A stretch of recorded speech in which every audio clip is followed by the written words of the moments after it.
Pessoal, eh, eu estava aqui pensando, né?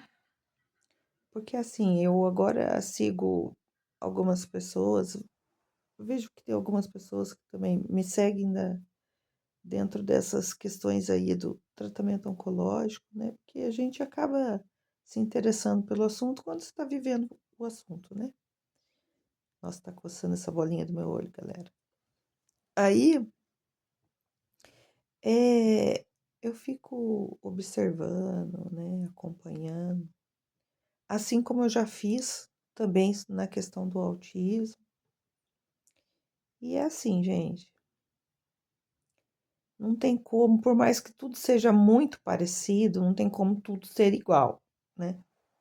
Primeiro porque o organismo de cada um é o organismo de cada um. E, e a condição financeira de cada um é a condição financeira de cada um, né, galera? Então, assim, não tem como você tirar muito por base, né? A experiência de um com a experiência do outro. Não dá para você fazer essa comparação dentro de um quadro social totalmente diferente. Ontem eu estive no hospital para, né, cumprir algumas rotinas lá, exame, consulta e tudo mais. E encontrei com uma colega minha de quimioterapia, né? Dela até falou para mim: ah, é minha última aqui, minha última consulta, já terminei a quimioterapia. Agora, o meu marido tem uns 2 meses que está num emprego novo e lá tem um convênio e não tem carência, vou continuar meu tratamento pelo convênio. Eu falei para ela, nossa, que bênção, graças a Deus, né? Fico muito feliz por você. E aí ela falando que até alguns exames já, o convênio já estava liberando, não tinha carência nenhuma. Eu falei, nossa, que bênção, né? Porque é uma segurança, né, a mais, né?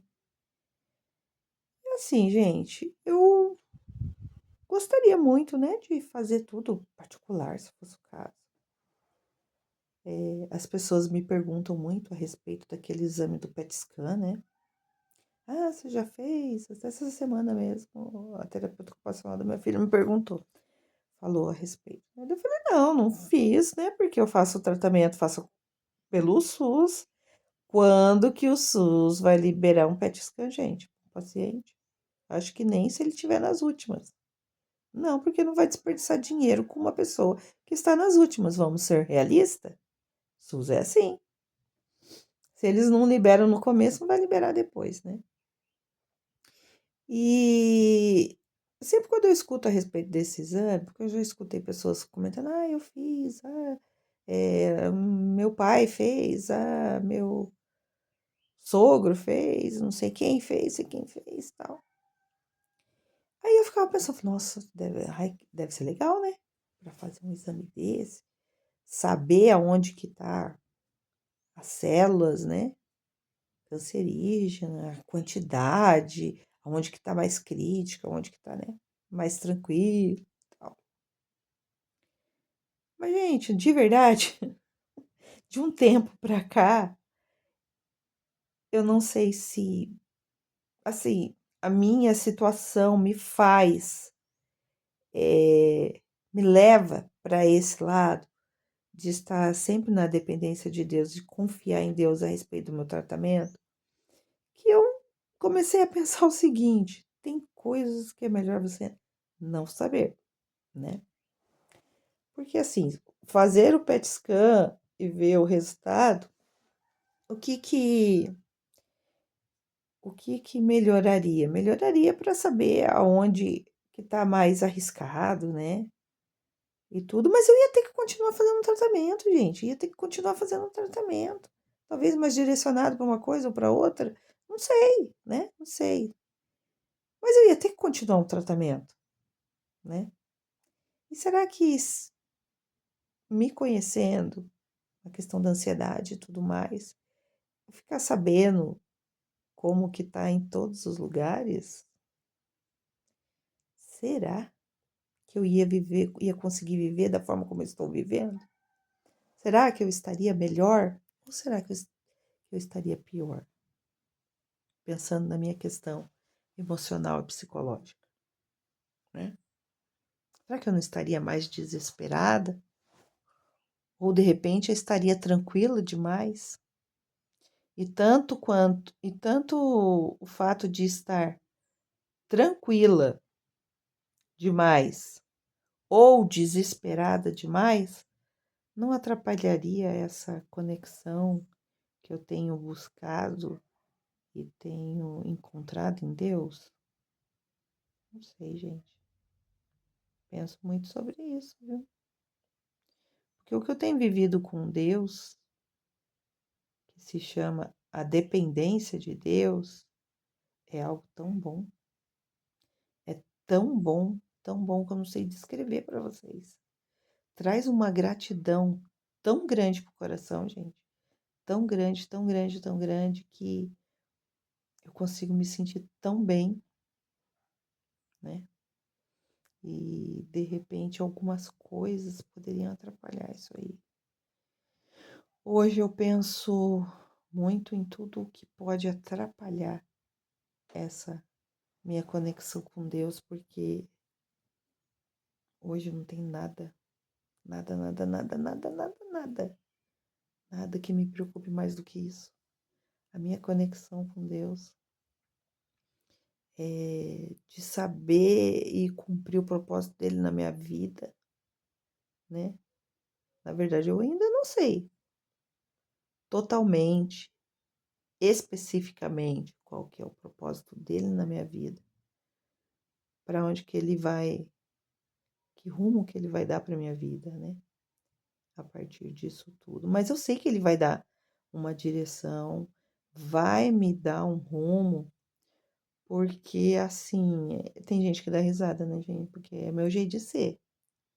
Eu penso o seguinte, Jesus, quando ele esteve nessa terra aqui, ele andou com todo tipo de gente. E com alguns ele falava por parábolas, né? Alguns compreendiam, outros não compreendiam. Ele falava com Pedro da forma com que Pedro, né, conseguisse compreender, por ser um homem, né, mais agressivo, mais forte, mais ali pescador e tudo mais. Então, Jesus tinha a forma de falar com ele, assim como tinha a forma de falar com cada um dos discípulos. Pensa o jogo de cintura que ele teve para falar, conviver no seu dia a dia com Judas, não é? E tendo uma visão aberta do reino espiritual e estando em terra, né, vivendo o natural e conhecendo o sobrenatural, nós nos esforçamos porque vivemos naturalmente para alcançarmos o sobrenatural. Conseguimos compreender a questão do mundo espiritual, essa dimensão do espírito, né? E Jesus, ele teve que fazer o caminho inverso, né, gente? Ele saiu lá, ele teve que deixar tudo lá no mundo espiritual, né, no reino de Deus, lá do lado do Pai, para vir para essa terra. Ó, ó, detalhe para as unhas escuras. Tá melhorando, gente, tá melhorando, devagarzinho, mas tá melhorando. E ele teve que aprender a viver o mundo natural, tendo total conhecimento do mundo sobrenatural, né? Então também foi um desafio para ele. Teve que abrir mão de tudo, né? Então não é muito fácil, não. Tudo que você tem que abrir mão não é fácil. Aí, assim, então tem gente que dá risada do jeito que eu falo, da forma como Deus trata comigo, gente, mas ele trata comigo assim, é assim, né? Eu falo pro pessoal lá na igreja. Ah, eu assim, quando eu me posicionei diante de Deus, assim, ele me acolheu. Claro, ele me acolheu, me ouviu, né? Ele se fez presente, ele me mostrou, não, eu estou presente aqui na sua vida. E Pode deixar que eu vou cuidar de tudo. Gente, eu senti assim, como se Deus, Jesus, assim, tivesse me pegado pelos dois braços, sabe? Sabe quando você tá com uma criança andando na rua e a criança cai no chão e começa a chorar? E aí a mãe vai lá, se for uma mãe igual eu, mãe raiz, tá? Igual eu, o que que vai fazer? Vai lá, vai verificar a gravidade do tombo, né? Pá, bateu ali, fez o diagnóstico, não quebrou nada, não tem nenhum corte tão profundo e tudo mais, só uma esfoladinha no joelho aí, no cotovelo, que geralmente é onde as crianças se esfolam, né? Filha, eu senti isso. Galera, foi essa a sensação. Jesus me pegou pelas duas mãos do tombo, tá? Me botou de pé, pegou com as duas mãozinhas assim, me botou de pé e falou assim: é isso aí, filha. Então, pois é, né? Você tá assim, tá assado, né? Escutou meu choro. Então, tá tudo tranquilo, bem. Vamos lá. Deixa eu ver aqui. Aonde está as sujeirinhas? Pá, pá, pá, pá, bateu ali, ó. Tirou toda a poeira, poeira é forte, né? Tirou toda a poeira, toda a sujeirinha superficial. Nesse primeiro momento é a sujeirinha superficial, né? Ó, vamos, tá tudo bem. Tá tudo bem. Você já tá de pé, já tirou a sujeirinha mais poeirinha, né? Superficial aí, filha. Vamos. Não dá tempo pra mimimi. Não dá tempo pra mimimi. Eu vou cuidar de você. Sou eu que estou cuidando de você no seu profundo. Então, não dá tempo de mimimi, não. Vamos lá, porque eu já tô voltando. O tempo tá se acabando. Vamos. Vida que segue, galera. Tem gente que dá risada quando eu conto isso, até eu dou risada quando eu falo isso. Mas, gente, é assim, porque eu sou assim.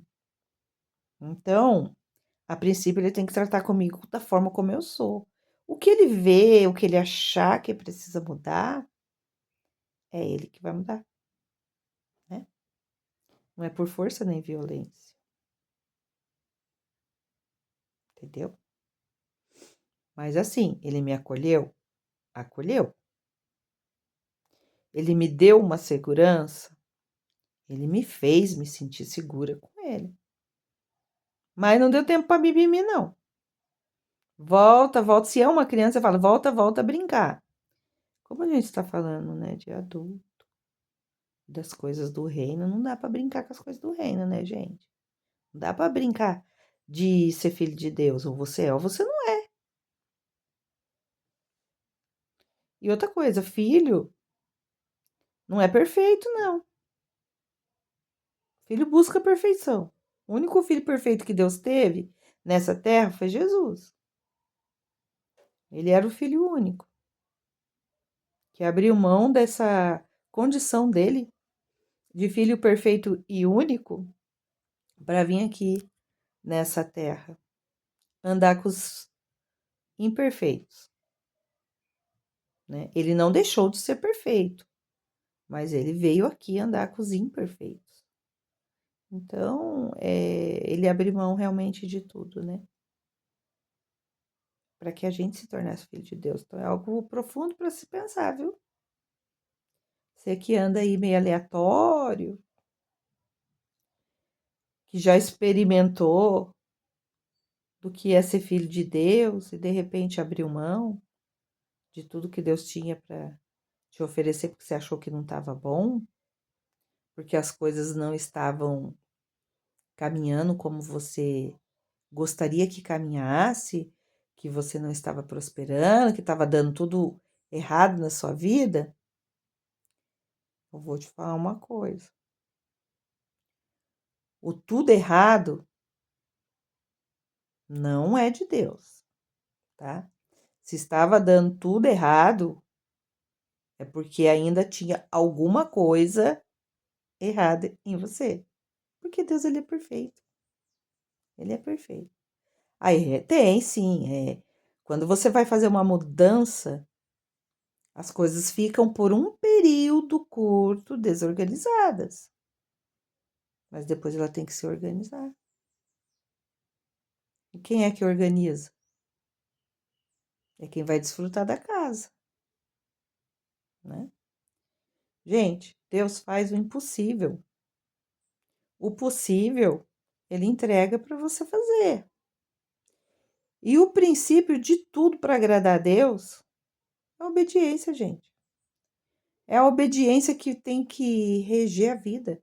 E nós, como seres humanos, nós somos extremamente dados à desobediência. A desobediência tirou o homem lá do jardim, né? Desobediência. Ai, mas foi a Eva que comeu o fruto e deu pro Adão. Foi, claro que foi. Mas o Adão também desobedeceu, porque Deus criou o jardim, colocou ele lá e deu a ele o domínio sobre o lugar. Era ele que tinha que estar cuidando do jardim, entendeu? E aonde que ele estava, que ele não estava cuidando da mulher, e deixou a mulher pecar, ainda pecou junto com ela, ao invés de ir se arrepender pelo pecado da mulher. Talvez as coisas fossem diferentes, não é não? Então, não adianta procurar o culpado, né? Busque primeiramente a sua culpa ali. Ó, Deus, fui eu mesmo que fiz, eu errei, e eu errei mesmo, e eu errei. E o que o teu Espírito Santo me leva a um arrependimento profundo. Não é o arrependimento da boca para fora, não é o remorso. É o arrependimento profundo, aquele arrependimento que você senta a dor mesmo de ter feito algo que te separou de Deus, gente. Pelo amor de Deus. Pelo amor de Deus. Não deve existir nada pior do que isso. Estar separado de Deus. Não deve ter. Eu não consigo imaginar isso. Não consigo. Porque assim, eu andei um período da minha vida longe da igreja, sem frequentar a igreja, mas assim, né, eu tinha Deus no meu coração, Jesus, eu nunca me esqueci de tudo que eu aprendi. Mas isso também, por um tempo, serviu como desculpa para mim não voltar para a igreja, tá? É. E eu descobri, assim, que não é questão a igreja, gente. É Deus, é Deus. E quando você não está frequentando uma igreja, você está mais sujeito, está meio descoberto, sabe? Está descoberto ali, né? Porque Deus, ele trabalha na legalidade, né? O mundo espiritual, ele tem uma legalidade. E o Filho de Deus vacila na legalidade. Né? O povo que está lá na igreja vacila nessa questão da legalidade. Quem segue outras doutrinas, outras, né, rituais, culturas, seja lá o que for, eles têm uma tendência a seguir com mais seriedade a essas legalidades do mundo espiritual, né? Senão apanha mesmo, de bonito. Mas o Filho de Deus, ele extrapola essa sua posição de filho de Deus e acha que ele não precisa. Ele não respeita. Então, isso aí te traz uma falta de proteção, né? No mundo espiritual, porque o mundo espiritual sabe, te conhece, assim como conhecia Jesus, né? Foi lá tentar Jesus no deserto. Te conhece, sabe muito bem das suas fraquezas e vai investir nisso. vai investir nisso. Aquilo que não foi totalmente entregue para Deus, que não foi totalmente tratado no mais profundo, é ali que ele vai investir, né? E aí você vai se distanciando cada vez mais. É muito nítido isso, daí é muito claro quando você usa um exemplo de um grande amigo seu que foi viajar, foi morar e está anos, 10 anos, 11 anos, 15 anos morando fora do país, ou até mesmo dentro do país, num outro estado que você não tem muito acesso, não conversa constantemente com a pessoa. Ele não deixou de ser seu amigo, assim como Deus não deixa de ser seu Deus quando você está longe dele.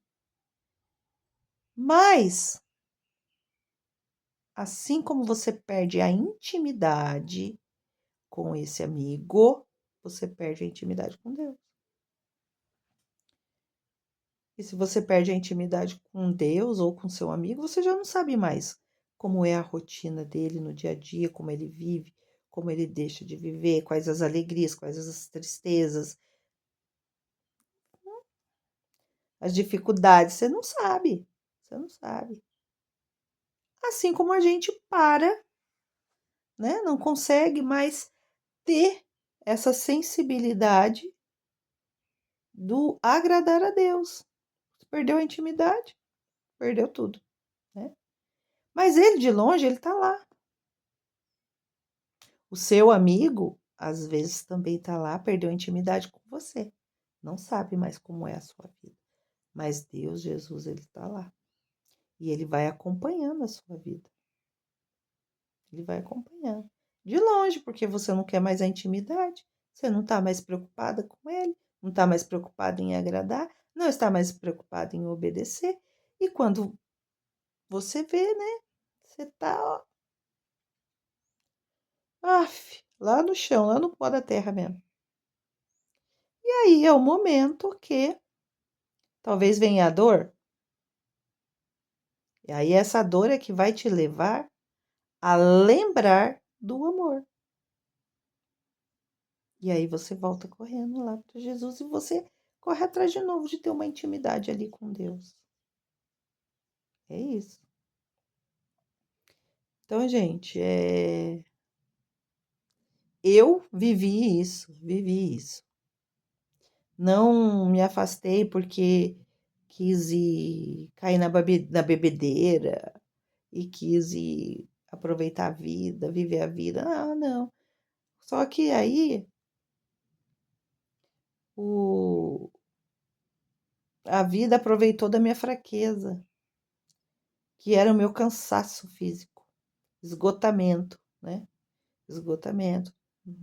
Estava vivendo uma situação para mim desconhecida, porque eu tinha um bebê na minha casa que eu não entendia como funcionava aquele bebê, porque tudo que eu conhecia na vida para bebê não funcionava com o meu bebê, né? Isso me gerava uma canseira muito grande, noites sem dormir direito, criança doente, idade avançada. Nossa, quantos anos você tinha? Mais de 40 anos para mim, já estava avançado para cuidar de um bebê, noite e dia, porque eu ainda cuidava de outros bebês no meu trabalho. Então eu fui ficando num cansaço, físico terrível. E aí isso foi me afastando de estar na igreja e me fez perder minha intimidade com Deus, né? Mas glória a Deus que agora ele já me pegou, né, lá da rua empoeirada lá que eu caí, botou de pé, já bateu a mãozinha lá, já tirou as poeirinhas, né? Me mostrou, tem me ensinado a buscar como fazer a limpeza mais profunda e muitas vezes eu não preciso estar na igreja ou participando de algo da igreja para fazer essa limpeza. Eu posso fazer essa limpeza na minha casa mesmo. Mas eu preciso estar na igreja para estar em comunhão com os meus irmãos e para cumprir a legalidade espiritual que está lá no mundo espiritual. Ela foi gerada no mundo espiritual, mas ela é desenvolvida aqui na Terra. entendeu? Mais ou menos isso. É doido? Muito, muito doido. Qualquer coisa depois vocês mandem qualquer coisa aí, vocês fazem algum comentário aí, me chama aí e pergunta essa doideira toda aí que eu posso tentar até explicar. Mas é individual de cada um, gente, né? Assim como o tratamento médico é individual de cada um, porque cada um tem um organismo, a vida espiritual também é de cada um, né? Porque cada um tem uma vivência, cada um tem uma expectativa, cada um tem uma dor, cada um tem a sua vida. Mas o que todo mundo tem em comum, tanto quem está doente fisicamente, que é a doença, aquele que está doente espiritualmente também tem algo em comum. Todos precisam seguir o princípio da obediência. Da obediência. A obediência te traz gratidão. Traz cura para sua alma, para o seu espírito, para o seu corpo físico. Traz cura para sua vida. A obediência. E não é pesado. Não traz nenhum peso. É só uma questão de escolha. Tá bom? Fica a dica aí para vocês, galera. Qualquer coisa, estamos por aí. YouTube, Facebook, Instagram. Falou? Beijo no coração de todo mundo. Uma ótima semana.